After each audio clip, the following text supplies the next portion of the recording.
नमस्कार गुंजन जी, कैसे हैं आप? I am fine, thank you. Good, great great to see you again. तो अपने सेम व्यूअर्स हियर। को मैं बताना चाहती हूँ कि this is doctor Gunjan Vishwakarma. ये एक यूट्यूबर है। इनका माइंडफुल जर्नी के नाम से एक यूट्यूब चैनल है। ये एक बहुत ही पॉपुलर टैरो कार्ड रीडर है और बहुत सटीक रीडिंग्स करती हैं। लगभग 3 साल पहले मैंने इनको यूट्यूब चैनल पे देखा था और उस वक़्त मैं थोड़ी-सी कुछ क्वेश्चन्स थे मेरे मन में जिनके मैं आंसर्स ढूँढ रही थी और सडनली यूट्यूब पे इनका रीडिंग टैरो कार्ड रीडिंग देखा मैंने और मुझे वो रीडिंग इतनी अच्छी लगी। इतना सटीक रीडिंग इन्होंने किया हुआ था, मुझे लगा कि अरे! मेरे सवालों के सारे जवाब मिल गए और मुझे लगा ऐसे कैसे कोई टैरो कार्ड्स को पढ़ के एकदम परफेक्ट रीडिंग कर सकता है और मुझे सारे आंसर्स मिल गए। तो आई वाज़ सो ऑस्ट्रक। मैं इतनी इम्प्रेस्ड हो गई तो मैं कंटिन्यूअसली इनकी टैरो कार्ड रीडिंग्स फॉलो किया करती थी। आज भी मैं इनके टैरो कार्ड रीडिंग्स देखती हूँ एंड बहुत बहुत बढ़िया रीडिंग्स करती हैं और बिल्कुल सटीक आपको सारे आपके प्रॉब्लम्स रीड करके बता देंगी। इसके अलावा ये एक स्पिरिचुअल हीलर भी है, हीलिंग का काम करती हैं and she is from Udaipur Rajasthan, जी। राइट? ब्लॉगर भी है आई थिंक, ब्लॉगिंग भी यस, करती है ना? समटाइम्स, यस, हाँ, समटाइम आई पोस्ट। समटाइम्स या तो और इन्होंने मुझसे करीब आई थिंक 6 तो मेरे पास ज्यादा। रिकॉर्डेड वीडियोस हैं आपके जो ज्यादा। हाँ। या उसके अलावा शायद एक और हुए होंगे जो मैं रिकॉर्ड नहीं कर पाई 8, थी। आई थिंक मुझे 8 का ध्यान है। 8 का मुझे भी ऐसे ध्यान आ रहा है, हाँ, तो हाँ, शायद हाँ। इन्होंने 8 मुझसे थेरेपी सेशंस लिए हैं, hypnotherapy sessions. By the way मैं क्लासिकल हिप्नोथेरेपिस्ट नहीं हूँ, मैं बहुत सारी टेक्निक्स को मिला के काम करती हूँ, रिग्रेशन थेरेपी, हिप्नोथेरेपी और इवन अदर टेक्निक्स ईएफटी वगैरह। तो इन्होंने 8 लगभग सेशंस मुझसे कराए हैं और तो मैं गुंजन जी आपसे पूछना चाहूंगी, सबसे पहला जो मेरा सवाल है वो ये कि आपने हिप्नोथेरेपी का क्यों सोचा? क्या आपने पहले कभी कराया था? क्यों आपके मन में आया कि सेशन कराया जाए? हाँ, मैंने आपसे पहले भी हिप्नोथेरेपी करवाई थी। मतलब मुझे ये तो पता था कि ये हीलिंग मॉडलिटी है। मेरा ये है कि अच्छा। हाँ, मुझे चीज़ों पे विश्वास होता है। मतलब मैं स्केप्टिकल नहीं हूँ बाय नेचर। जैसे अगर मुझे कोई नई चीज़ पता चलेगी तो मैं पहले उसको बिलीव करूँगी कि हाँ, ये सच हो सकता है। तो मेरी लाइफ में पहले भी कुछ प्रॉब्लम्स आई थी। मेरी फैमिली में कुछ डिस्टर्बेंसेस थे, तो मैं थोड़ी डिप्रेशन में चली गई थी। अपने ओके, इन ओके, लॉज ओके। वगैरह की वजह से। तो मैंने अपने हस्बैंड को बोला कि मैं डिप्रेशन से बाहर निकलना चाहती हूँ। तो फिर मैंने मेडिकल डॉक्टर्स को दिखाया, तो उन्होंने वो डिप्रेशन की गोलियां वगैरह दी। फिर मैंने कहा ऐसे तो काम नहीं चलेगा, गोली से फिर नींद आती थी बहुत। फिर मैंने इसका ऑल्टरनेटिव ढूंढा, तो हिप्नोथेरेपी सामने आया।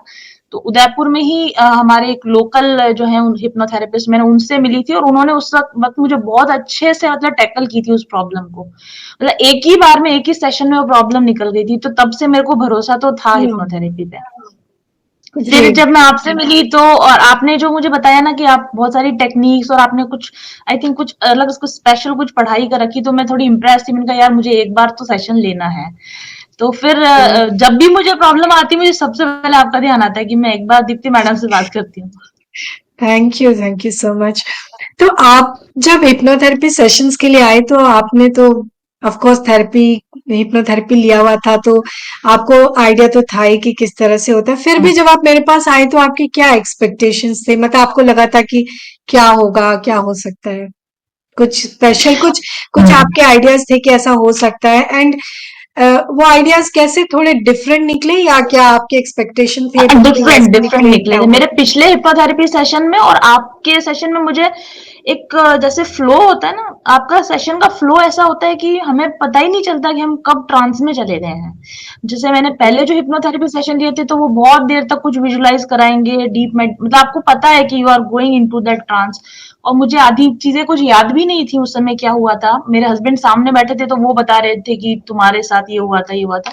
बट आपके साथ ऐसा होता है कि आप बात भी कर रहे हो और आप है ना, आपको पता भी है कि आप क्या बोल रहे हो। और मतलब रियली बताऊं तो जब मैं आपसे बात करती हूँ ना ट्रांस में, तो मुझे ऐसा लगता है कि शायद मैं अपने मन से कुछ बना रही हूँ या फिर मैं अपनी मर्जी से ही कुछ बोल रही हूँ, ऐसा मुझे लगता है। और लेकिन वो प्रॉब्लम सॉल्व हो जाती है। बड़ी बात ये है कि वो हुँ, प्रॉब्लम सॉल्व हो जाती है, चाहे वो मैं ट्रांस में हूँ नहीं हूँ, but problem her bar solve हो जाती है। ओके, और दैट्स गुड। एक प्रॉब्लम के लिए एक सेशन, मेरे हिसाब से one problem is equal to one session, बात खत्म हो जाती वहीं पे। हाँ, आपके लिए समहाउ ऐसा रहा है, लेकिन हर बार ऐसा नहीं होता क्योंकि कई बार क्या होता है क्लाइंट्स के प्रॉब्लम्स बहुत कॉम्प्लेक्स भी होते हैं और थोड़ा क्लाइंट पे भी डिपेंड करता है। कुछ क्लाइंट्स बहुत फास्ट प्रोसेस कर लेते हैं, जैसे आपके केस में होता है कि आप बहुत फास्ट आप ट्रांस स्टेट में चले जाते हो और बहुत फास्ट आप प्रोसेस करते हो और एक ही सेशन में बहुत सारा काम हो जाता है। बट क्योंकि सब लोग एक जैसे नहीं होते तो सबके साथ इतना फास्ट प्रोसेस नहीं होता, कुछ क्लाइंट्स थोड़ा स्लो भी होते हैं, तो कई बार एक सेशन में कंप्लीट नहीं होता है, 2 सेशन या कई बार 3 सेशन भी लग जाते हैं एक चीज़ को खत्म करने में। वो मैं मेंटली ऐसा हमेशा भी तैयार होता है। रहती हूँ कि मेरी कोई प्रॉब्लम है तो मैं आती हूँ आपके पास, तो मैं मेंटली प्रिपेयर होती हूँ कि अगर एक सेशन में नहीं होगा तो हम इसको फॉलो अप करेंगे, लेकिन अभी तक तो ऐसी कोई जरूरत पड़ी नहीं है।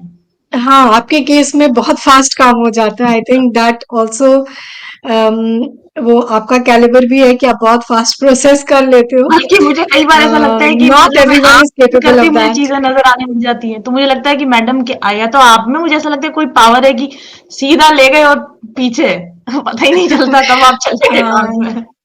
हाँ जी, बट मेरा ख्याल है कि थेरेपी सेशंस जो भी मैं करती हूँ वो ठीक है, मैं करती हूँ, मुझ पे तो डिपेंड करता है, बट क्लाइंट्स पे भी डिपेंड करता है एंड हाँ, समहाउ आई फील कि वो डिपेंड करता है क्लाइंट पे कि how ready the client is for yes, the yes. Process and hmm, how accepting the client is for the process yes. कि वो हुँ। फटा कितना फास्ट प्रोसेस, तो सब कुछ पे डिपेंड करता है, नॉट हाँ, ओनली मी यस। एक तो मैं ये फॉर कि द आपका क्लाइंट अपने ऑल्सो। थेरेपिस्ट पे भरोसा हो, कि मेरा जैसे आप पे पूरा भरोसा है कि मुझे पता है कि हाँ, आप मुझे जो जिस तरीके से आप टैकल करोगे, मुझे मेरी प्रॉब्लम के रूट तक लेके जाओगे। और मुझे थेरेपी पे भी भरोसा है, और फिर मुझे ये कि मैं एक्सेप्ट करती हूँ अगर मुझे कुछ, जैसे ये इतने सारे सेशन करने के बाद एक बात मुझे पता चल गई, जैसे शुरू में मैं थोड़ा खुद पे ही डाउट होती थी कि मैं ये बात बोलूँ कि नहीं बोलूँ, या मुझे ये सही दिख रहा है कि नहीं दिख रहा है, या सही फी लेकिन अब मुझे मतलब इतना भरोसा है कि आपने पूछा है और मेरे अंदर से वो चीज़ आ रही है तो मैं बता दूँगी उसको। तो वो ईज़ी हो जाता है जी। सेशन।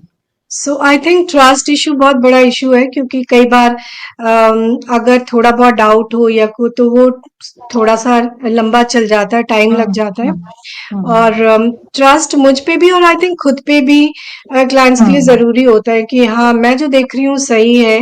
कई बार क्या होता है क्लाइंट्स बहुत ज्यादा 3D वर्ल्ड के होते हैं, यानी कि उनको कोई भी स्पिरिचुअल एक्सपीरियंस कभी नहीं होता है और वो सेशन के दौरान खुद पे बहुत ज़्यादा डाउट करते हैं कि अरे ऐसा कैसे आई हो थिंक सकता है, ऐसा कैसे दिख मेडिटेशन जो सकता है? लोग ऑलरेडी मेडिटेटर्स हैं उसका भी फ़र्क पड़ता है। जैसे मैं मेडिटेशन डेली उसमें बेसिस हाँ, पे करती हूँ तो उसका फ़र्क भी पड़ता है शायद।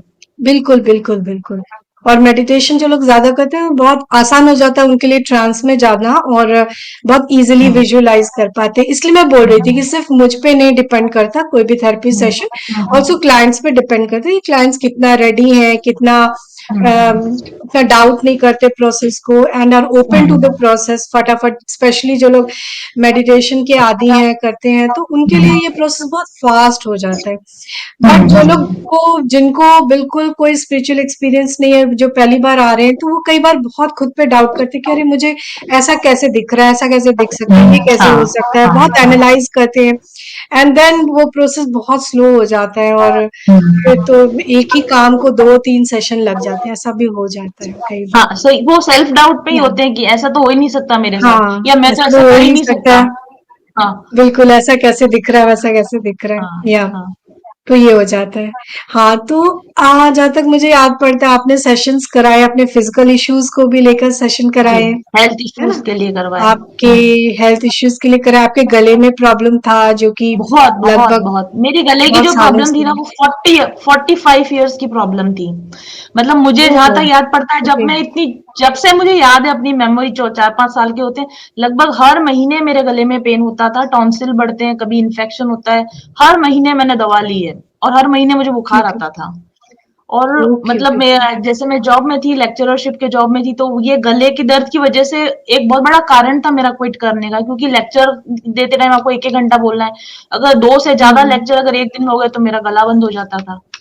तो ओके। मतलब वो इतनी लंबी प्रॉब्लम थी, लेकिन मुझे बिल्कुल ही आइडिया नहीं था कि इसका कोई लेना देना मेरे कोई पास्ट लाइफ से भी हो सकता है। और आपसे थेरेपी हुँ, लेने से पहले मैंने जितने डॉक्टर्स पॉसिबल थे ना, आप सोचो 45 इयर्स की बीमारी थी तो कितना इलाज कराया होगा। तो मतलब मैंने हुँ, लैरिंगोस्कोपी करा रहे हैं, वो नाक कान गले वालों के तो मेरे मतलब लगे ही रहते थे। और फिर मुझे और भी लास्ट जब मैंने आपसे थेरेपी कराई थी उस समय तो ये हुआ था कि कंटिन्यूस 7 मंथ्स तक मेरा गला खराब रहा था, 7 मंथ्स तक। हुँ, तो ना हुँ, मेरी हुँ, कोई रिकॉर्डिंग्स हो रही थी, ना मैं रीडिंग कर पा रही थी, सारे क्लाइंट्स को मना कर दिया, रीडिंग नहीं लूंगी, गला इतना दर्द हो रहा था। तो फिर मैंने हुँ, आपसे जो सेशन लिया तो उसमें वो जैसे पास्ट लाइफ की प्रॉब्लम रिजॉल्व हुई, उस समय तो पता है मुझे ऐसा लग रहा था कि ये क्या देख रही हूँ, मतलब कि इसका मेरे गले से क्या लेना देना है, या फिर ऐसा भी कभी हो सकता है क्या, 900 ईयर्स बैक की कोई स्टोरी नजर आ रही है वो सारा। लेकिन मैं खुद पे ही डाउट करी थी कि ठीक है, अब जो दिख रहा है वो तो मैं बता ही देती हूँ, लाइक हाँ ठीक है। लेकिन वो हाँ, गले का दर्द जो गायब हुआ ना, तो वो आज उस बात को शायद 1.5 साल हो गया आपसे वो वाला सेशन लिए। वो दिन और हाँ, आज का दिन है। ओके। मैं हाँ, वो आज दिन तक मैं वापस किसी डॉक्टर के पास नहीं गई, गले के लिए तो नहीं गई। ओह! That's great. और उसके क्योंकि अलावा लोगों को लगता जैसे है। मैं बात भी करती हूँ ना, हुँ, नहीं, और मैं बात कर रही हूँ, 1 घंटा तो मुझे हल्का सा गले में पेन होता है अभी भी, लेकिन पानी हुँ, पिया, गर्म पानी पिया, 5-10 मिनट बाद देखेंगे तो अच्छा, गायब। पहले वो परसिस्ट ओके। करता था वो pen. Hmm, hmm, hmm, hmm. Okay, okay. या सो जनरली क्या होता है, लोगों को लगता है कि ये हिप्नोथेरेपी जो है वो मेंटल इश्यूज के लिए ज्यादा है, कि आपको एंजाइटी डिप्रेशन है तो आप करा लो। लेकिन जी देखिए, आपके फिजिकल इश्यूज में भी इक्वली ये इफेक्टिव है और काम इतनी करता बड़ी है। बीमारी, मतलब कि आप जिसकी वजह से आपका करियर इफेक्ट हो रहा है। अब मैं जैसे टैरो कार्ड रीडिंग करती हूँ, वहां भी गले का काम, लेक्चररशिप थी तो वहां भी गले का हम्म, काम। तो मेरा इतना बैडली, मतलब मेरे फाइनेंसेस ठीक हो गए, आप ये कह सकते हो, क्योंकि मुझे अब लगातार काम करने चलिए, में दिक्कत नहीं आ रही है। हेल्थ प्रॉब्लम चलिए ठीक हो that's गई, good। फाइनेंसेस ठीक हो गए, प्लस इस गले का लेना देना मेरे रिलेशनशिप से भी था। जो मेरे रिलेशनशिप्स खराब थे वो भी ठीक हो गए उसकी हाँ, वजह से, क्योंकि ये एक ही इशू अच्छा, था जो ओके। मेरे रिलेशनशिप्स में भी गड़बड़ कर रहा था, मेरी हेल्थ में गड़बड़ कर रहा था, और मेरे करियर में गड़बड़ कर रहा था, एक इशू।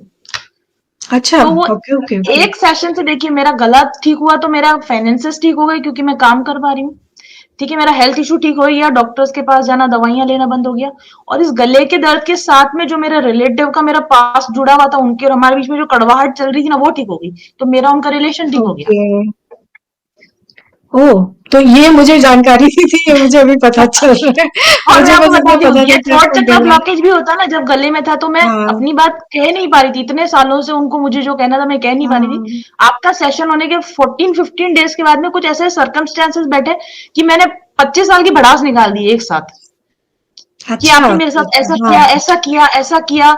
और मतलब उन्होंने वो फील किया, क्योंकि वो इतने अंदर से आ रहा था, और असली में वो बात निकल हुँ, के आई थी जो दबी हुई थी मेरे अंदर, वो हुँ, एकदम जैसे थ्रोट हुँ, चक्र ओपन हो गया। और मैंने वो सारा कम्युनिकेट कर दिया, और वहीं पर वो प्रॉब्लम सॉल्व हो गई। Hmm. Okay, that's great. Actually हाँ, मैंने ये देखा है कई केसेस में कि लोग एक इश्यू को लेकर आते हैं, तो वो हील होता है और साथ में एक आध छोटे-मोटे इश्यूज भी साथ में हील होते हैं, ये वाह अक्सर होता वाह, है। बिल्कुल बिल्कुल। तो मुझे याद है, अभी एक क्लाइंट आई थी अपने कुछ रिलेशनशिप इशू को लेके, और उनको एक प्रॉब्लम थी कि उनको बात-बात पे ठंड लग जाती थी। ज़रा सा नहीं हम्म। खाया ठंड लग गई, कुछ ठंडा फ्रूट भी फ्रिज से निकाल के खा लिया तो ठंड लग गई, या बारिश में थोड़ी भी भीग गई, ठंडी हवा, कुछ से भी छोटे-छोटे, हर दूसरे तीसरे दिन वो बीमार रहती थी। और सेशन के बाद अचानक एकदम उनका ये सब ठीक हो गया प्रॉब्लम, और वो मुझे बिल्कुल बताने कह पॉसिबल रहे है। ये कैसे ठीक हो गया, इसके लिए तो सेशन, मैंने कहा चलो। तो अक्सर छोटे मोटे इश्यूज साइड के भी ठीक हो जाते हैं। चलिए, सो बिल्कुल। That's great. सो तो आपने इतने सारे सेशंस कराए, तो एक्चुअली आप मेरे व्यूअर्स को कुछ बताना चाहेंगे कि सेशन के दौरान आपका एक्सपीरियंस कैसा रहता है? क्या होता है सेशन के दौरान? किस तरह का एक्सपीरियंस रहता है?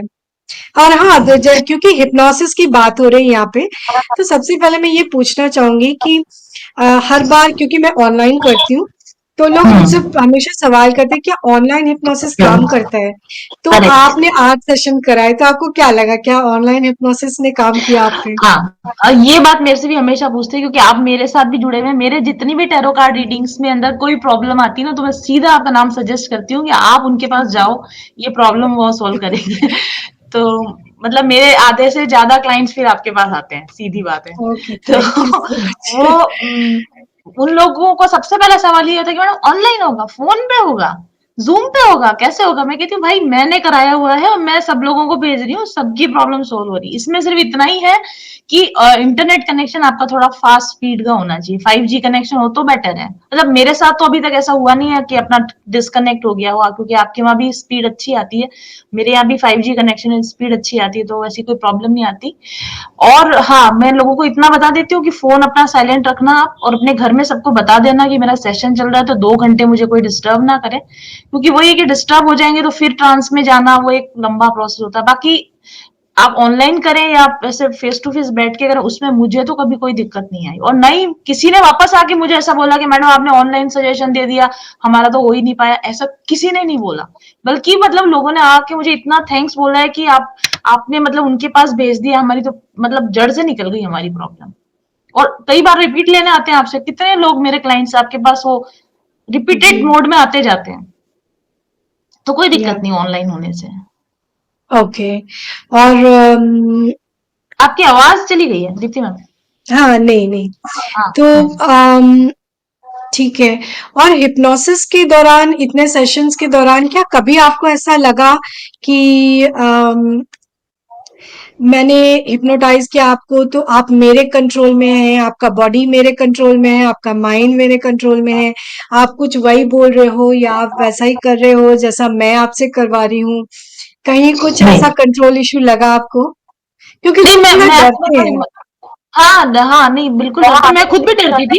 ऐसा लगता है कि मुझसे कोई मेरे राज उगलवा लेंगे अंदर के, ऐसा लगता है। लेकिन है ना, बल्कि मैं और ज्यादा अवेयर होती हूँ। मुझे ऐसा लगता है कि मैं और ज्यादा अवेयर होती हूँ कि मैं क्या बोल रही हूँ, क्या नहीं। मतलब मैं बहुत सोच समझ के बोलती हूँ। जब मैं आपसे बात कर रही होती हूँ ना, तो मेरे वर्ड्स बहुत सोचे समझे हुए होते हैं। मतलब कि बहुत सारी चीज दिखती है, क्योंकि जैसे आपने कोई क्वेश्चन पूछा, उस समय मुझे कुछ बहुत दिख रहा है या बहुत हो रहा है, लेकिन मैं वो प्रिसाइजली खुद चूज करती हूँ कि मुझे मैडम को ये बताना है।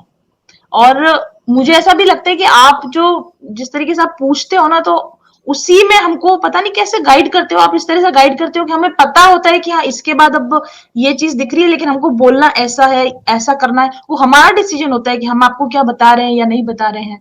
वो सारा मेरे ऊपर डिपेंड करता है। मैं चाहूँ तो आपको मतलब बताऊं, मैं चाहूँ तो आपको नहीं बताऊं। आपका माइंड फुली काम कर रहा होता है और अपने हिसाब ज्यादा से काम कर रहा सोच होता समझ है। के हाँ। आप हाँ। ओके, हाँ, बिल्कुल अंदर इंटरप्रीट करके कि हाँ ऐसा हो रहा है, फिर मैं बोलती हूँ। ऐसा नहीं कि आप बुलवा रहे हो मेरे को, ऐसा नहीं होता। Okay, okay.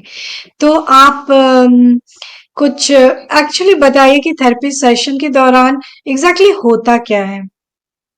क्या इसमें है आप ना, कुछ लोगों विजुलाइज का करते हो, अनुभव आप मेरे देख से अलग पाते हो हो? हाँ, सकता है। हाँ, मैं हाँ, बताऊंगी मेरा अनुभव, लेकिन मुझे ऐसा लगता है मेरा अनुभव दूसरों से कुछ अलग हो सकता है। एक तो ये होता है कि मेरे को जब आप पूछते हो ना, जैसे तो मैं एकदम से मुझे ऐसा लगता है मुझे सब मेमोराइज हो गया, मुझे सब याद आ जाता है। जो वो मुझे मुझे लोग बताते हैं कि नहीं हमको 2.5 घंटे लगे, 3 घंटे लगे, तो कुछ उन्होंने बताया, कुछ देखा। जैसे मेरे हस्बैंड ही है, वो हिप्नोसिस में जब जाते हैं बहुत मुश्किल से, उनको कुछ दिखता भी नहीं है, धीरे धीरे करके बताते हैं। लेकिन मेरे साथ तो ये है कि जैसे आपने मुझे बोला कि 1 2 3 4 5 देखो यहाँ पर, जो जैसे भी आपने बोला कि क्या चीज आई है देखो, तो मुझे वो चीज फील होने लग जाती है। मतलब कई बार तो ऐसा होता है कुछ ऐसी वियर्ड चीजें दिख रही होती है, तो अंदर डाउट भी आ रहा होता है कि यार ये दिख रहा है मुझे, फिर मैं उसको थोड़ा ऐसे हटाने की कोशिश करती हूँ मेंटली कि शायद ये नहीं होगा, कुछ और देखते हैं। लेकिन फिर वो बार बार से 2 या 3 बार वही चीज नजर आएगी, फिर लगेगा कि बोल ही देते हैं अब इसको बेसिकली तो।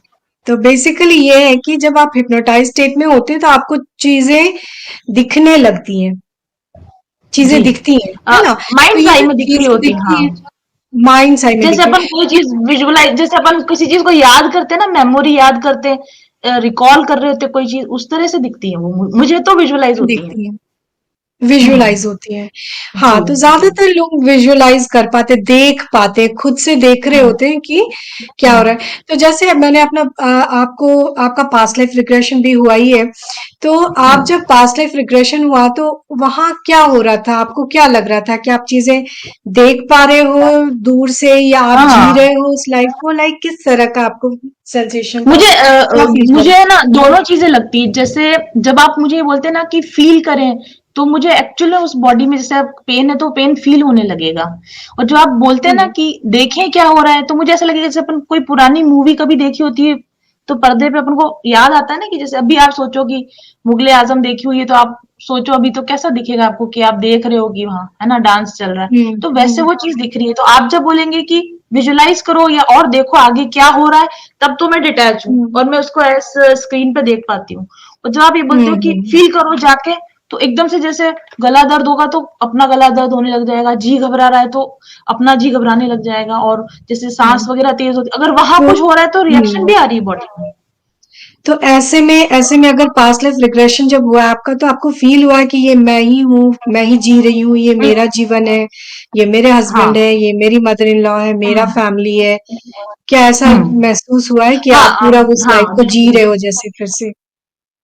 हाँ बिल्कुल, मुझे ऐसा लगता है जैसे, और आप जब पूछते हो कि इनको इस लाइफ में आप जानते हो, कि अगर मैं जानती हूँ तो मुझे उसको देखते ही मतलब वो क्लिक होता है कि अरे ये तो वो है। हाँ, और मैं जब इसी नहीं सवाल पे आ रही थी अभी कि आप कैसे पहचान लेते हो कि जिसको मैं अभी दूसरे लाइफ में हूँ, मैं एक लड़की हूँ या मैं एक आदमी हूँ इस लाइफ में हूँ, और मेरा ये हस्बैंड है या वाइफ है, तो मैं पहचान रही हूँ। कैसे आप पहचान लेते हो कि ये जैसे हम जानते हैं, यही जैसे कारण? ऐसा जैसे जैसे जैसे आपके सामने अगर एक थाली आएगी तो आपको इसमें से दाल कौन सी चावल आपको पता है ना, कि क्योंकि आपने शायद पहले वो अनुभव किया हुआ, तो बस देखा और पता है कि ये दाल है, ये चावल है आपको, मतलब उसके लिए वापस बार बार थ्योरी तो नहीं पढ़नी पड़ेगी, क्योंकि जो चीज सच है और आपके माइंड में फीड है वो फीड है।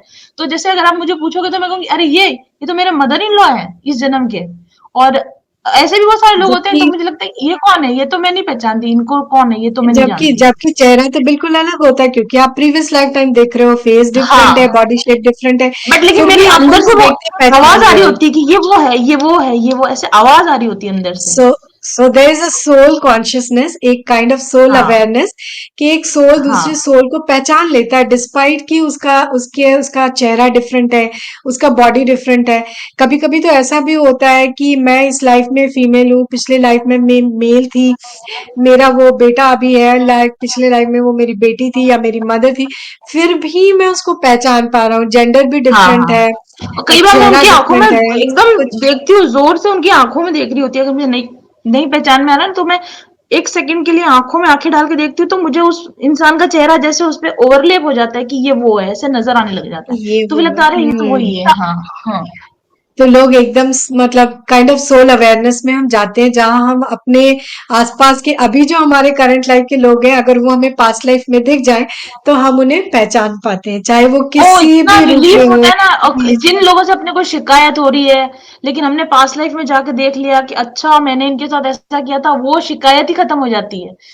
और रिग्रेट शुरू हो जाता है कि यार मैंने गलत करा, तो वो जो आपका जो इश्यू था ना वो रूट से ही खत्म हो जाता है बिल्कुल। ओके।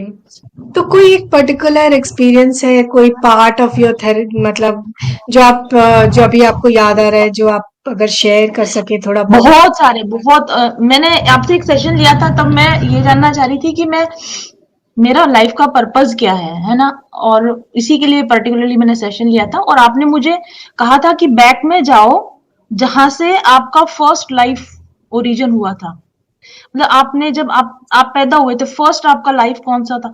मैं उस चीज को रिकॉल कर पा रही हूँ, जैसे अपन को डॉक्यूमेंट्री मूवीज में नहीं दिखाते हैं, जैसे वो बिग बैंग होता है, वो जूम लाइट पे पीछे जाते हैं, जैसे मैं इतनी फास्ट पीछे जा रही थी ना कि मैं डर रही थी कि मैं वापस आ पाऊंगी कि नहीं आ पाऊंगी। वो मतलब मेरे को ऐसा लग रहा था एक लाइट टनल में पीछे पीछे पीछे पीछे पीछे, और इतनी फास्ट स्पीड थी वो कि मतलब लाखों साल निकल गए। और फिर मेरे को बाद में मैंने आपको बताया था कि 60,000 ईयर्स बैक बता रही हूँ मैं आपको। मैं सिक्सटी कुछ थाउजेंड ऐसा ईयर्स बैक बताया था। चली गई थी। हाँ, हम्म। और फिर और आप सोचे कि जो मेरे माइंड में भी नहीं था, मतलब सोल पर्पस में हम लोग क्या सोचते हैं कि कोई पास्ट लाइफ दिखेगी कि दया करनी है कि ये करना है कुछ।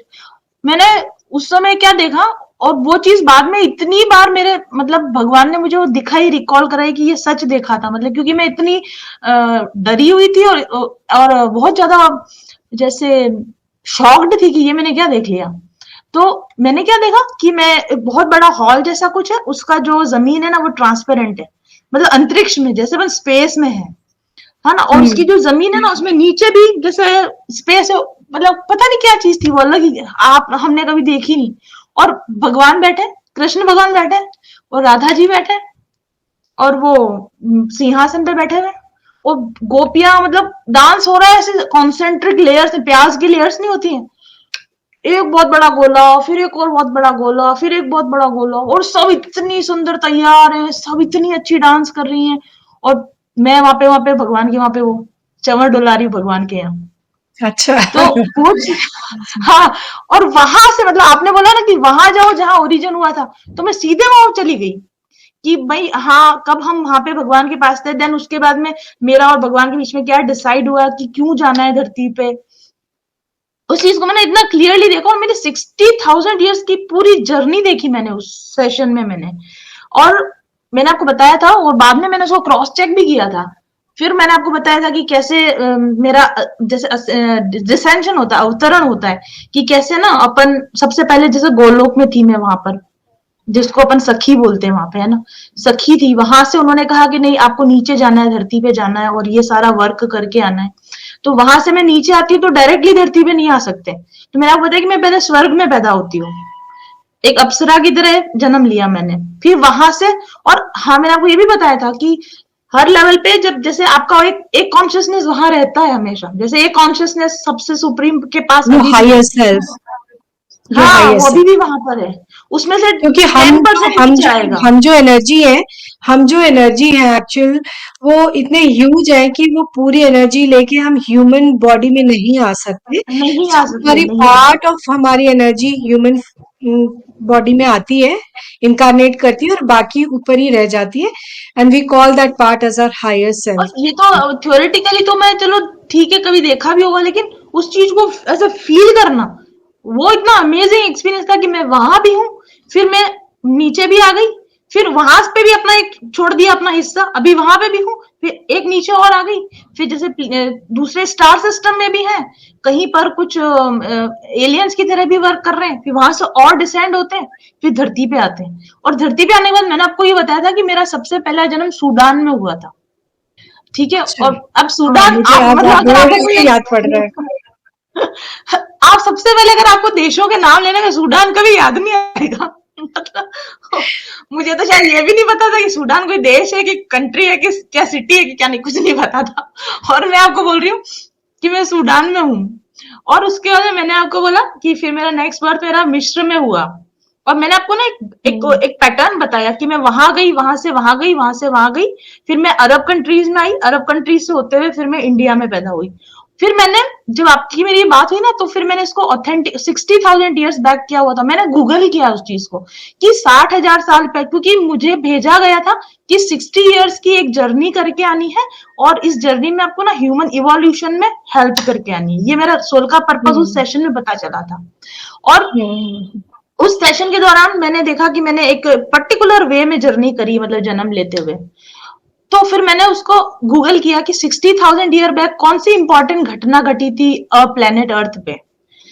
तो उसमें ये आया कि 60,000 ईयर बैक ग्रैंड माइग्रेशन शुरू हुआ था अफ्रीका से लोगों का, जो पैटर्न मैंने बताया था ना कि इन देशों से होते अच्छा। हुए कैसे वो, हाँ, तो और वो ओके। जो पर्टिकुलर जगह थी वो सूडान थी, वो ओह। जो देश था जहां से सबसे पहले माइग्रेशन शुरू हुआ वो सूडान जगह थी। और सूडान के बाद ओह। फिर मैंने अफ्रीका में खोल के देखा, सूडान सूडान के एडजॉइनिंग मिस्र है, ठीक है। मिस्र अच्छा। मिस्र से फिर हाँ। दो शाखाएं फटती है, एक ग्रीस की तरफ जाती है और एक जा रही है अरब कंट्रीज की तरफ। तो जो ग्रीस की तरफ जा रही है वो एक्चुअली क्रिश्चियनिटी, और उस तरफ जा रहे सुमेरियन, और वो सारी उन्होंने सिविलाइजेशन बनाई, और जो इधर आई ना वो मुस्लिम सिविलाइजेशन की तरफ गई। इस तरह का अच्छा। जो ह्यूमन माइग्रेशन हुआ था, मैं उस माइग्रेशन को फॉलो कर रही हूँ, वो मैंने अपने सेशन में देखा।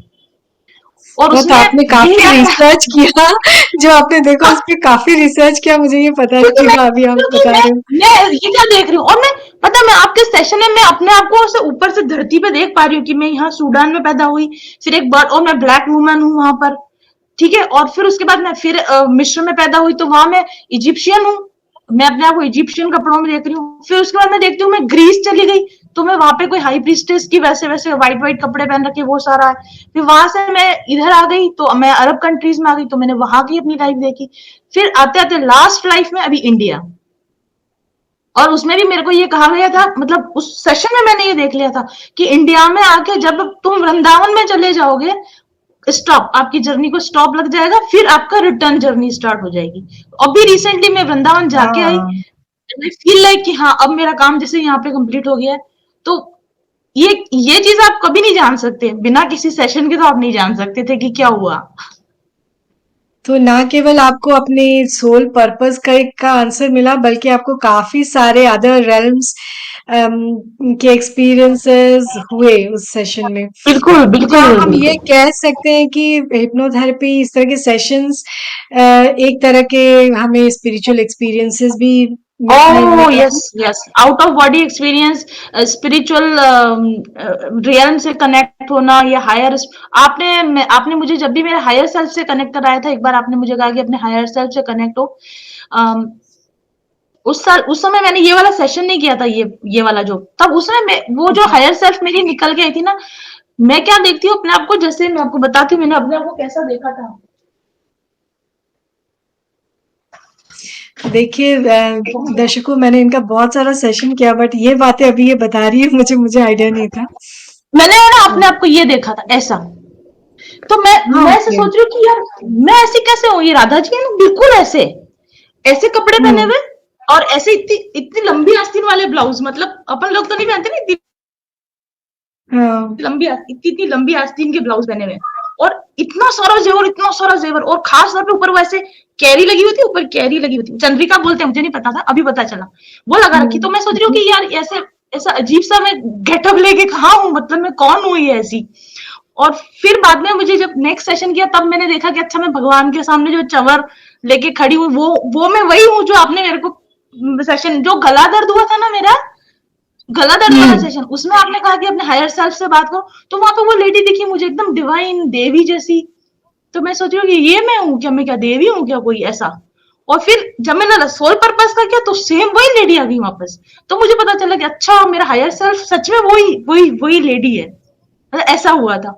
और उसके बाद में एक और सेशन किया था आपने मेरा अभी 6-7 महीने पहले, तब तब पता नहीं क्या हुआ था, कुछ प्रॉब्लम हो रही थी और मैं उसको सॉर्ट आउट नहीं कर पा रही थी, तो आपने मुझे बोला कि किसी को हेल्प के लिए बुलाओ या किसी गाइड को बुलाओ अपनी हेल्प के लिए, तो वही मेरा हायर सेल्फ वही लेडी वहां आ जाती है कि वो कहती है कि चलो मैं हैंडल करती हूँ, और वो अपने आप से वो हैंडल कर रही हूँ उन चीजों को।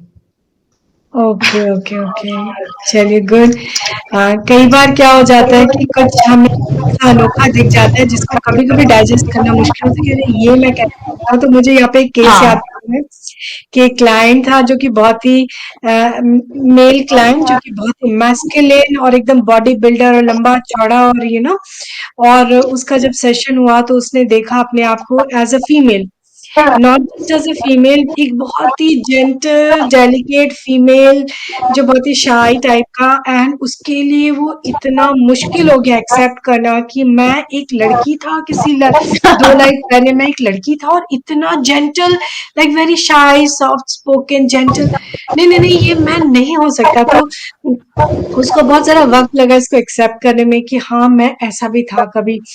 तो कभी कभी ऐसा हो जाता है कि हम अपने आप को कुछ ऐसी चीजों में देख लेते, कभी हम देख लेते कि हम कुछ ऐसे ग्रेट थे, शायद हम सतयुग में एग्जिस्ट करते थे और हम कुछ ऐसे ग्रेट कुछ कैरेक्टर थे, और आज तो हमें लगता है हम बहुत साधारण छोटी सी चीज है, अरे मैं ऐसा कैसे हो सकता हूँ। तो इस तरह के राइट राइट राइट। केसेस भी आते हैं और हमें मुश्किल हाँ, होता है इस बात लेकिन पता है जैसे ये को। सेशन करने के बाद में जैसे खुद पे कॉन्फिडेंस बढ़ा कि हाँ इतने भी, हम इतने भी गिरे हुए नहीं है, मतलब हम कुछ रहे हुए हैं, हम कुछ हैं, हमारा कहीं ग्रेटर एग्जिस्टेंस करता है और वो हमको सपोर्ट कर रहा है, तो वो एक बहुत अच्छी फीलिंग होती है कि हम अकेले नहीं है, हम प्रोटेक्टेड हैं और हम सपोर्टेड हैं। हम्म हम्म हम्म, हम्म।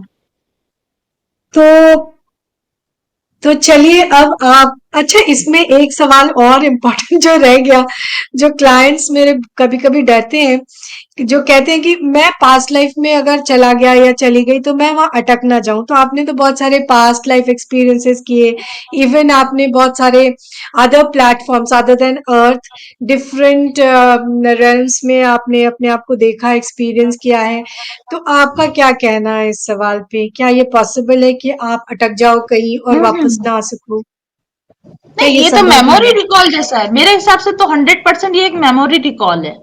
अगर आप जैसे किसी चीज को याद कर रहे हो तो ऐसा थोड़ी आप वहां चले जाओगे। आप स्कूल डेज को याद करते हो तो आप स्कूल डेज में अटक थोड़ी जाओगे, वापस आओगे ना कि मेरे स्कूल में ऐसा हुआ था एक बार।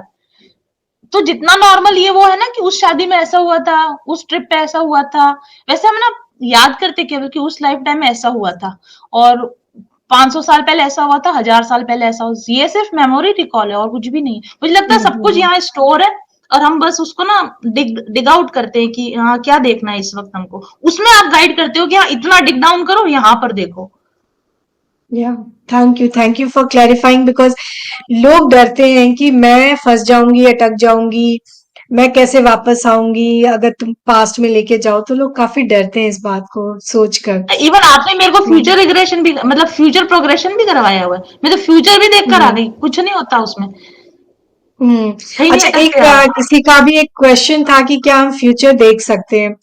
तो ये भी एक इंटरेस्टिंग फैक्ट है कि हाँ, थोड़ा बहुत फ्यूचर तो हम देख सकते हैं, लेकिन फ्यूचर देखने में प्रॉब्लम ये है कि फ्यूचर कोई हमारा एक सर्टेन एक सिंगल फ्यूचर नहीं होता कभी भी। राइट, यस, फ्यूचर आपने जो मेरा है, करा था ना, हाँ। तो मैंने आपको बताया था कि मेरी पॉसिबल इतनी टाइमलाइन से, और मैंने खुद आपको बोला था कि अगर मैं ये चॉइस लूंगी तो मेरा ये फ्यूचर होगा, अगर मैं ऐसे ऐसे जाऊंगी तो मेरा ये फ्यूचर होगा।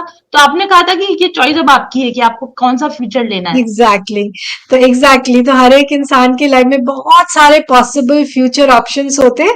वो डिपेंड करता है कि आप इस मोमेंट में क्या चूज कर रहे हो, क्या कर रहे हो, क्या नहीं ले कर रहे हो, राइट, किस तरह के डिसीजंस ले रहे हो, उसके हिसाब से आपका फ्यूचर चेंज होता रहता है ना? तो बहुत कुछ और एक हमारे चीज मैं ना आपको हाथ में और भी होते जोड़ना हैं। चाहती हूँ। जब आप अपना पास्ट देख लेते हो ना, तो आपके अंदर इतनी भी एबिलिटी है आपके माइंड में कि ना आप उस पास्ट को चेंज भी कर सकते हो, क्योंकि ये सब कुछ मेमोरी में ही है। और आपका सबकॉन्शियस आपको रन कर रहा है, क्योंकि आपके सबकॉन्शियस में कोई पर्टिकुलर चीज है, पर्टिकुलर चॉइस लेने पे मजबूर कर रही है, तो फिर आपका एक मजबूरी में एक फ्यूचर बन रहा है। राइट, हम्म। लेकिन अगर हमको पता चल गया कि पास्ट में मेरी ये गलती हुई थी, या मेरा ये माइंडसेट गलत था, तो मैं इसलिए मैं अब गलत चॉइस लेने वाली हूँ, इसलिए मेरा ये फ्यूचर बनने वाला है। अब हम क्या करेंगे, पास्ट देखकर आ गए ना, तो हमारा माइंड रीसेट हो जाएगा कि नहीं ये चॉइस नहीं लेनी है, तो हम वो चॉइस लेंगे। तो हमने एक्चुअली अपना फ्यूचर बदल दिया पास्ट देखकर आके। Yes, perfect. मतलब पास्ट को देखने से हम अपना फ्यूचर भी, बेटर फ्यूचर चॉइसेस ले सकते हैं, अपने फ्यूचर को जैसे मैं बेटर आपको कर बताऊं, सकते जैसे हैं। मेरी किसी से दुश्मनी है, ठीक है, मैं उसके प्रति बहुत, मेरे अंदर आक्रोश है, मैं पास में देखकर आ गई गलती मेरी थी, मेरी वजह से ही सारी प्रॉब्लम की जड़ शुरू हुई। अब अगर मैंने ये नहीं देखा होता तो मेरा उनके प्रति एंगर, रिजेंटमेंट चलता रहता, हमारी झगड़ा चलता रहता। तो एक ऐसा फ्यूचर मैं बना रही हूँ जिसमें कि मेरी उनकी रिलेशन सही नहीं है, और फिर उससे रिलेटेड इवेंट्स होते रहेंगे लाइफ में। लेकिन जब मैंने देख लिया कि मेरा इनके साथ में जो प्रॉब्लम है मेरी वजह से, अब प्रेजेंट में आके नहीं, मुझे एंगर नहीं करना है, मुझे रिजेंटमेंट नहीं रखना है, मुझे फॉरगिव करना है। अब मेरी चॉइसेस अलग हो गई, तो मेरा फ्यूचर भी अलग हो जाएगा। हम्म। क्योंकि जब आप क्लियरली समझ लेते हो तो आप उस साइकिल से निकल जाते हो, है ना? मे बी उस ऑफ कोर्स, इंसान के अब साथ मैं आपको आपका एक बताऊं, जैसे मैं अगर विशियस अगर साइकिल मैं चल गले रहा है। दर्द, बिल्कुल बिल्कुल वो साइकिल ही खत्म हो जाता है। जैसे मैं गला दर्द था मेरा, अगर मैंने ये चॉइस नहीं ली होती कि मैं हिप्नोथेरेपी कराऊंगी, तो आज भी मेरा गला दर्द हो रहा होता, और आज भी मैं क्लाइंट्स को नहीं हैंडल कर पाती। हो सकता है कि मैं इतनी परेशान हो जाती कि मैं यूट्यूब ही क्विट कर दूं कि मेरा गला ही दुखे जा रहा है, तो मेरा एक अलग ही फ्यूचर हो जाता कि जहां मैं यूट्यूबर ही नहीं हूं। लेकिन मैंने चूज किया कि मैं अपनी इस चीज को ठीक, पास्ट में जाके चीजों को ठीक करा, तो अब फ्यूचर ये है कि मैं बहुत बेटर तरीके से अपने करियर में आगे बढ़ पा रही हूँ। तो एक न्यू फ्यूचर में एंटर कर जाते हैं हम। बहुत बहुत बहुत अच्छे से आपने समझाया इस बात को। तो क्या हम इन बातों से ये समझें कि हिप्नोथेरेपी के जो सेशंस है उनको हम यूज कर सकते हैं for self development, as a to develop ourselves as a better human being for a मैं बेटर आपको फ्यूचर? बोल रही हूँ कि ये ना पढ़ाई में शामिल होना चाहिए, ये मतलब कंपल्सरी होना चाहिए। मैं इस चीज को इतना ज्यादा जोर देती हूँ, मेरे चैनल पे भी आते हैं, मैं कहती हूँ आपको स्पिरिचुअल हीलिंग, मेडिटेशन, हिप्नोथेरेपीज, ये बाय रूल आपको करवाना ही चाहिए, क्योंकि जब तक आप अपने आप को समझोगे नहीं अच्छी तरीके से, तब तक आप कैसे बेटर डील करोगे, कैसे बेटर चॉइसेस लोगे। और खुद को समझने का बहुत अच्छा टूल है हिप्नोथेरेपी। तो आप पास्ट की प्रॉब्लम को सॉल्व कर दो मेंटली, मेंटल लेवल पर, तो फ्यूचर आपका बहुत बेटर हो जाता है। ये तो बहुत जरूरी है, मतलब ऐसा होना चाहिए कि आपने हिप्नोथेरेपी लिया कि नहीं लिया। अगर आपने नहीं लिया ना, तो आप मान के चलो कि आप एक बेटर फ्यूचर नहीं क्रिएट कर पाओगे अपने लिए। अच्छा, मुझे यहाँ पे एक और ध्यान आ रहा है, मैंने आपका एक सेशन किया था जिसमें आपने अपने आप को एज अ सोल देखा था, like if I remember right, कि आपने अपनी मदर इन लॉ को, अपने हस्बैंड को, अपने इन अ सोल फॉर्म देखा था कि मैं हम्म, इतनी बड़ी हूँ और ऐसी हूँ। एंड मुझे जहां तक ध्यान आ रहा है हाँ, ना, तो हम्म, क्या आपको लगता है कि हिप्नोथेरेपी कहीं ना कहीं आपको एक सोल अवेयरनेस कराता है, हाँ, हाँ, लाइक? हाँ, बिल्कुल। ये हमको ना ये एहसास दिला देती है कि ये जीवन ही एक सच नहीं है, और जीवन एक कंटिन्यूअस प्रोसेस है, और hmm you as a soul experiencing this life, कि मेरी सोल इस लाइफ में गुंजन का एक्सपीरियंस ले रही है, पर इसी सोल ने एक और भी एक्सपीरियंस लिया था, और यही सोल आगे भी जाएगी, कंटिन्यू करेगी। तो वो तो रहता ही है, एक सोल अवेयरनेस आ जाती है कि मैं एक सोल हूं, और यहाँ पर मेरा इस बॉडी में ये रोल है। तो एक वो ऑब्जर्वर वाली वो जो आती है ना, ऑब्जर्वर वाली थिंकिंग आ जाती है, आप दृष्टा वाली फीलिंग आ जाती है। कि और खुद से हाँ, हम हर डिटैच होके भी प्रॉब्लम को, खुद को देखना हाँ, हाँ, सीखे। हर प्रॉब्लम को डिटैच होके, जैसे अब मेरे को कोई, जैसे मुझे कोई प्रॉब्लम होती है ना अभी, जैसे किसी ने आया, कोई मुझे ट्रिगर कर गया, तो मैं ना ट्रिगर ट्रिगर तो मैं हो रही हूँ, लेकिन मुझे उस एट द सेम टाइम वो भी पता है कि मैं ट्रिगर हो रही हूँ। मतलब ओके, ये नहीं कि मैं ट्रिगर होके बिल्कुल भूल ही गई कि गुस्से में ही आई, मुझे अच्छा, मुझे गुस्सा आया, अच्छा मैं ट्रिगर हुई, मतलब देर इज सम इश्यू, अभी हम्म मेरे को इसको रिजॉल्व करना है, तो तृप्ति मैडम के पास चलो, हाँ, कि मेरे साथ ये हुआ, मैं ट्रिगर हुई, चलो इसको सॉल्व करते हैं, तो वो अवेयरनेस आ जाती है इससे। क्योंकि ज्यादातर लोग क्या होता है कि अरे उसके वजह से उसने मुझे गुस्सा दिला दिया, उसकी वजह से मेरी लाइफ खराब हो गई, उसके ज्यादातर हम लोग क्या है, नॉर्मली यही ब्लेम करते गेम में हैं, होते हैं कि ब्लेम उसकी ब्लेम वजह से ब्लेम मेरी लाइफ करते खराब क्या। दूसरों को। हाँ, तो एक सोल अवेयरनेस जब आ जाता है तो हम रियलाइज करते हैं कि नहीं, कुछ मेरे में गड़बड़ी है कि सामने वाला गड़बड़ है, मुझे ट्रिगर कर रहा है और मैं कुछ मुझे गलत ट्रिगर कर बिहेव गया, कर रही हूँ, मतलब वो मुझे गुस्सा आ ट्रिगर रहा कर है, या गया, मतलब हाँ, प्रॉब्लम है मेरे अंदर। प्रॉब्लम मेरी मेरे सोल अंदर। अलाइनमेंट में नहीं है, मेरी सोल अलाइनमेंट में नहीं हाँ। है। और अगर मैं किसी को फॉरगिव नहीं कर पा रही हूँ, मेरे में इशू है। मैं किसी पे गुस्सा हो रही हूँ, मेरे में इशू है। तो वो अवेयरनेस तो हम्म बहुत अच्छे से आई है मुझे। सो thank you so much Gunjan, ये आपने बहुत अच्छे से समझाया सब कुछ। एक लास्ट कोई मैसेज आप देना चाहते हो व्यूअर्स को? एनीथिंग? हाँ, बिल्कुल। सबसे इम्पोर्टेंट चीज़ मैं ये कहना चाहती हूँ ना, लाइफ लाइफ आपके साथ घटित नहीं हो रही है, आप लाइफ को बना सकते हो अपने हिसाब से। सबसे पहले तो ये मेंटालिटी जो होती है ना कि मेरी किस्मत खराब है, मेरी लाइफ में ऐसा हो रहा है ना? ये चीज़ें हम क्यों करते हैं? विक्टिम मेंटालिटी क्यों होती है? क्योंकि हमने अपने पास्ट को नहीं जाना है, और हमने अपनी कैपेसिटीज़ को नहीं जाना है, और हमने एज़ अ सोल अपने आप को अभी तक नहीं जाना है। जिस दिन आपको ये एहसास हो गया ना कि आपके साथ हो नहीं रहा है, आपकी चॉइसेस की वजह से आपके साथ हो रहा है, और जो हो रहा है उसकी कुछ एक वजह थी, और आप उस वजह को ठीक कर सकते हो, और उस वजह को ठीक करके आके आप इस प्रेजेंट लाइफ को ठीक कर सकते हो। ये अवेयरनेस हर इंसान के अंदर होनी चाहिए कि मेरी लाइफ में प्रॉब्लम है, और इसका सॉल्यूशन है, और मेरे हाथ में ही है, और एंड ऑफ कोर्स कुछ भी हो सकता है। हम्म चाहे हिप्नोथेरेपी करो, चलो आप हिप्नोथेरेपी सेकंड चॉइस पे रख लो कि चलो कोई बात नहीं, डर लग रहा है, थोड़े दिन मेडिटेशन कर लो, आपको अवेयरनेस आ जाएगी, तो ऑटोमेटिक, ये मैं कह रही हूँ, चीजें लिंक्ड है, एक से दूसरी लिंक्ड है। आपने मेडिटेशन किया तो ऑटोमेटिक एक समय ऐसा आएगा कि आपको लगेगा नहीं, अब मेरा हिप्नोथेरेपी लेने का टाइम आ गया है। तो आप शुरुआत तो करो एटलीस्ट, आप विक्टिम मेंटालिटी में मत रहो कि मैं परेशान हूं, हम्म नहीं, मैं परेशान हूं, चलो इसको सॉल्व करते हैं। ये माइंडसेट होना यस, बहुत जरूरी है। ऑलवेज सोल्यूशन देखिए, अपने ऊपर काम करिए, नहीं तो एक्सपर्ट्स बैठे हैं फील्ड में, उनकी मदद लीजिए और मदद से अपने आप को उस चीज से ये निकालिए, आपने जो आगे बोला ना, बढ़िए, लाइफ बेटर करिए। ये मैसेज मैं हाँ। देना चाहती हूँ, जैसे आपको, आप बीमार हो तो डॉक्टर के पास जाते हो ना, तो उसी तरीके से बहुत सारे थेरेपिस्ट है जो आपकी मदद कर सकते हैं ना, लेके बैठे मत रहो उस प्रॉब्लम को।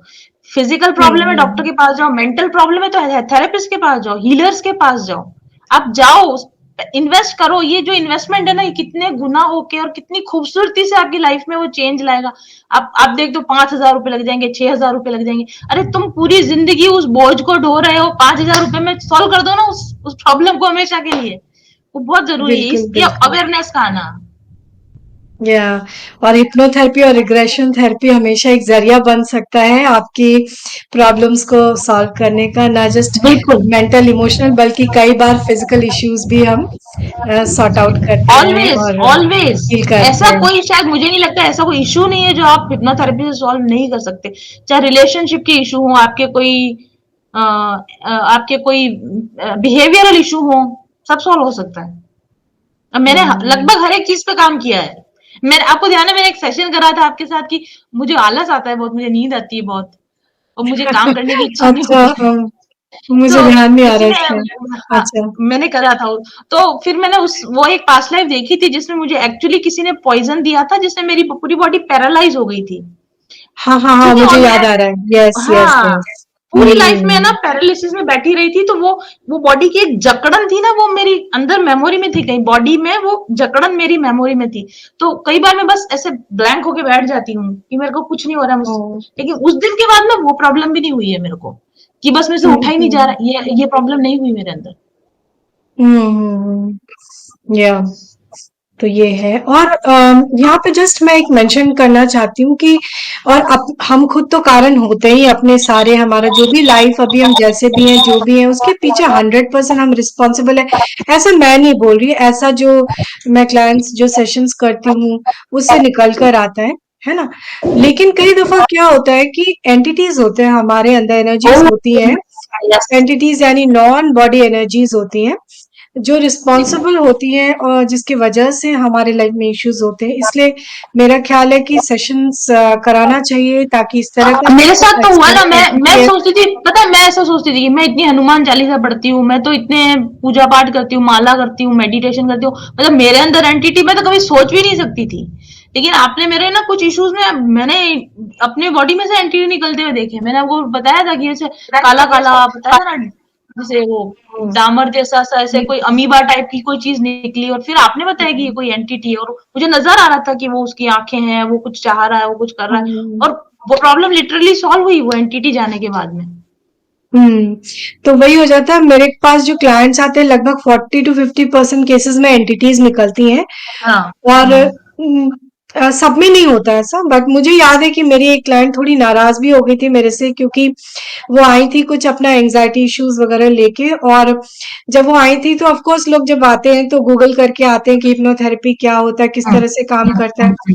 और क्योंकि मैं एकदम से क्लासिकल हिप्नोथेरेपिस्ट नहीं हूँ, मैं एकदम वो जो आपको गूगल पे इंफॉर्मेशन मिलेगा मैं उस तरह से काम नहीं करती हूँ। तो वो कुछ सेट माइंडसेट लेकर आई थी मेरे पास और मैंने बहुत डिफरेंट काम किया और उनके अंदर मुझे एंटिटी मिल गया। तो भाई जब आपके अंदर एंटिटी है तो मेरा तो पहला हम फर्ज क्या बनता है करें, मैं उसको क्लीन करूं, हटाऊं। उसको रिमूव करें, राइट राइट राइट। क्योंकि ये तो वो मेरे फिक्स साथ हुआ करनी था, एनर्जी उसको बिल्कुल। हटाना है। आपने मेरे हाँ। मेरे अंदर से कितनी सारे एंटिटीज निकाले हैं, मतलब वो एंटिटीज आपके मूड को इफेक्ट डाल रहे हैं, वो एंटिटीज आपकी है ना फिजिकल अपीयरेंस पे डाल रहे हैं, वो एंटिटीज आपकी थ्रोट को, मतलब आप क्या बोल रहे हो, आपके बिहेवियर को डाल रहे हैं, आपको पता ही नहीं होता है कि आप, मैंने फिर आप जब आपने मेरा सेशन किया था ना उसके बाद मैंने रिसर्च करी उस पे भी, तो उसमें मेरे को समझ में आया कि एक बहुत अच्छे थेरेपिस्ट है, वो भी कोई फॉरेन के हैं, तो उन्होंने बोला कि आज से 10 साल पहले 90% लोगों में एंटिटी अटैचमेंट था। ये जो ड्रैकोनियंस और ये थे ना उस समय, अल्फा ड्रैकोनियंस वगैरह जो थे, ये जब यहाँ से धरती से गए, जैसे जिनको अपने भारत में राक्षस और ये बोलते ना, अब तो नहीं है राक्षस वगैरह, पहले दैत्य होते थे, हम्म, राक्षस होते थे, ये हम्म, दैत्य राक्षस क्या थे, वो ड्रैकोनियन और ये सारी अल्फा ड्रैकोनियन और क्या बोलते हैं, सरपेंट्स वाली वो जो कुछ होती है, रेप्टिलियंस, ये जो फोर्सेस थी ना, जब इनको क्लियर बाहर एनर्जीज। निकाला गया, हाँ, क्योंकि जब आपकी अर्थ की वाइब्रेशन रेज हो रही थी तो ऑटोमेटिकली इनको जब बाहर निकाला गया तो ये अपने इम्प्लांट डाल के चले गए ह्यूमन बींग्स में। तो वो हम्म, कॉर्ड्स की फॉर्म में, हेक्सेस की फॉर्म में आपके अंदर वो कॉर्डिंग डली हुई है, और 90% लोगों को कॉर्डिंग डली हुई है। ये कितनी बड़ी समस्या है, मतलब आपकी अवेकनिंग में कितनी बड़ी बाधा है ये एंटिटीज। हाँ, तो जब एज़ अ थेरेपिस्ट जब मुझे कोई भी ऐसा इंसान मिलता है, कोई भी इश्यू लेके आए, अगर वो मैं एंटिटीज़ देख पाती हूँ, एंटिटीज़ यानी नॉन बॉडी एनर्जीज़, एक एनर्जी जो आपकी नहीं है, जो आपके बॉडी के अंदर है ना? और ये बहुत तरह की एनर्जीज़ हो सकती हैं, उसके डिटेल्स में अभी नहीं जाएँगे। बट जब मैं वो देखती हूँ तो मेरा पहला काम होता है कि मैं उसको निकालूं, बिकॉज उसको जब तक मैं नहीं क्लियर करूंगी आपके ऊपर कुछ और काम नहीं हो सकता है। तो मुझे याद है मेरी एक क्लाइंट मेरे से नाराज हो गई थी क्योंकि वो एंग्जाइटी इशू लेकर आई थी और मैंने उनके अंदर एंटिटी क्लियर की। तो शी वॉज नॉट हैप्पी कि मैं जो काम लेकर आई हूँ आपने तो किया ही नहीं, पता नहीं आपने क्या किया, किसको हटाया, क्या किया। तो अब ठीक है, अब क्लाइंट्स अगर इस बात को नहीं समझ पाते हैं तो मैं उसको कुछ कर नहीं सकती हूँ, एक्सप्लेन भी नहीं कर सकती हूँ। हाँ, हम ये बोल बट सकते हैं कि अभी तक शायद उनका वो डिवाइन टाइमिंग नहीं है उनकी सफरिंग खत्म होने का, हाँ, उनको शायद उनकी अभी उतनी और सफर करना अंडरस्टैंडिंग नहीं बाकी है। थी, उस क्लाइंट की इतनी अवेयरनेस नहीं थी, अंडरस्टैंडिंग नहीं थी, वो समझ नहीं पाई या उसको एक्सेप्ट नहीं कर पाई। तो मेरे से नाराज होके दोबारा नहीं आई वो मेरे लिए, मेरे पास सेशन के लिए, विच इज ओके। तो ठीक है, हम्म। अभी मैं इसमें क्या कर सकती हूँ, बट मैं ये कहना चाहती हूँ कि कई बार ऐसा होता है कि फॉरेन एनर्जीज आपके बॉडी में होते हैं, 40-50% केसेस में मुझे मिलते हैं, जिनको जरूरी होता है कि क्लियर करूं आपके अंदर से, ताकि आपकी, और उससे भी बहुत दफा लाइफ बहुत चेंज होती है लोगों की, बहुत होती, बिल्कुल क्लीन होती है। होने से, क्योंकि वो आपने आपके मेरे लाइफ ना को इफेक्ट यहाँ कर से रही होती निकाला है। था, उसमें मुझे बहुत एंग्जाइटी इशू था, मैं आपके पास आई थी कि मुझे यहाँ यहाँ हम्म, घबराहट होती, मैंने आपको बोला था वो, और वो हम्म। चीज निकली थी मेरे अंदर से, और वो इशू काफी हद तक सॉल्व हो चुका है अभी मेरे को। मतलब अभी भी आपके है साथ तो 10%, जो सारी मैंने आपको चीजें एक हो चुकी है, सब तरह के मेरे केसेस साथ हो सब कुछ चुके हो हैं चुका आपके, फिजिकल थ्रोट का problem, entity issue, emotional issues और है। ट्विन फ्लेम और इश्यूज मैं तक ये सॉर्ट सोचती आउट हूँ, आपने और किए। मतलब मैं ये सोचती हूँ कि मेरे जैसी एक नॉर्मल लाइफ है, कोई बुरी लाइफ नहीं है मेरी, इसके होते हुए अगर इतनी चीजें मेरे अंदर से निकल रही हैं और मैं इतना खुद पे वर्क कर रही हूँ, बट स्टिल वो जैसे गंदगी निकले जा रही है। तो अगर जो खुद पे कुछ काम नहीं करते, जिनकी लाइफ डिजास्टर बनी हुई है, अगर वो अपने आप को एक्सप्लोर करना शुरू करेंगे तो क्या क्या निकल जाएगा अंदर से पता नहीं, और कितना निकलना जरूरी है वहां पर वो सब चीजें। ज़रूरी, एक्चुअली हम सबको आज की डेट में बहुत ज़्यादा काम करने की ज़रूरत है, मुझे भी, और हर किसी को खुद पे बहुत सारा काम करके, बहुत सारी क्लेंजिंग और थेरेपी के काम करके हमें खुद को तो हील क्योंकि करने आप की कह और रहे हैं ना लाइफ कि आप बेटर सतयुग करने से की कलयुग, ज़रूरत है। मतलब कलयुग खत्म हो रहा है, आप सतयुग की तरफ जा रहे हो, या फिर आप गोल्डन एज की तरफ जा, तो कैसे जाओगे जब तक ये डार्क एनर्जीज आपके साथ में अटैच है? कैसे असेंशन होगा हाँ, आपका? जिनको हम शैडो साइड बोलते हैं कि हर इंसान में हाँ। अपना एक शैडो साइड होता है, चाहे वो एंजाइटी हो, एंगर इश्यूज हो, या कुछ भी, बहुत तरह के इश्यूज हो सकते हैं लाइफ में। मुझे पता है, एक चीज और भी समझ में आई है कि ये हर चीज जिसको जैसे हमारे हमारे शास्त्रों में भी है कि हर चीज का एक देवता देवी देवता है, जैसे नींद की भी एक देवी है ना, जैसे पलक झपक रही तो उसका भी एक देवता है। तो पॉजिटिव चीजों के साथ भी एक एंटिटी जुड़ी हुई है, जो कि पॉजिटिव एंटिटी है, उसको हम देवता कहते हैं। बिल्कुल। और नेगेटिव हम्म। चीजों के साथ भी एक एंटिटी जुड़ी हुई है। जैसे अगर आपको एंगर इशू है ना, तो मान के चलो कि कोई एंटिटी आपके साथ है। अगर आपको डाइजेशन की प्रॉब्लम हो रही है, तो गट में कोई एंटिटी बैठा हुआ है आपके, ये पक्की बात है। हम्म। और फिर वो आपके ना तो अल्सर कॉज करेंगे, फिर वो आपको एसिडिटी कॉज करेंगे। आप डॉक्टर के पास जाके सिम्टम्स का इलाज करा रहे हो, आप रूट कॉज नहीं पकड़ पा रहे हो। लेकिन हिप्नोथेरेपी में आपको हम्म। रूट कॉज नजर आएगा कि क्या चीज बैठी हुई है, ब्लैक ब्लैक एनर्जी क्या बैठी हुई है, वो रिमूव हम करोगे, जड़ कोई से एसिडिटी हटाते नहीं, हैं, कुछ जड़ नहीं, से। जड़ से हटता है, बिल्कुल हटता है। बिल्कुल, बिल्कुल, बिल्कुल। क्या, so thank you so much Guddu ji, thank you so much, thank बहुत यू सो मच, बहुत इतना मेरा अच्छे से अंदर से आपने सारा गुबार निकल गया। And I hope thank you सो मेरे मच। व्यूअर्स को क्लैरिटी मिली होगी कि थेरेपी सेशंस में क्या कुछ हो सकता है और किन इसकी चीजों पे आप रिकॉर्डिंग आप थेरेपी मुझे भी करा देना, सकते मैं हैं। अपने चैनल पे भी लगाऊंगी तो बहुत सारे लोग, वैसे आपको बिल्कुल। बहुत सारे लोग जानते हैं मेरे चैनल पे, फिर एक सेशन और आपके साथ सबको अच्छा लगेगा करना। जरूर, जरूर, जरूर से थैंक यू भेजूंगी सो आपको मच। भी। या okay okay, thank you so much okay. Kunjan ji, आपने इतना टाइम दिया, thank you so much, thank you, take care, thank you. Okay bye. Take care, bye.